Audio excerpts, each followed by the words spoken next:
We bring you the answers to all your questions. Be better than others. Enjoy the benefits of knowledge. Accept the answers from us.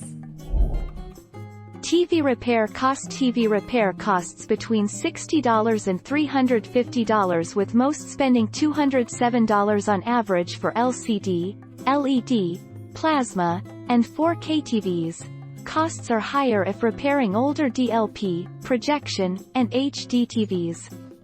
TV problems like display issues, powering on problems, or sound issues can be fixed. Pickup and delivery fees may apply. Our mission is to provide accurate answers. We think without knowledge, it is impossible to live a balanced life. Be competent, be skillful. Thank you for watching. Don't forget to subscribe and hit the bell notification.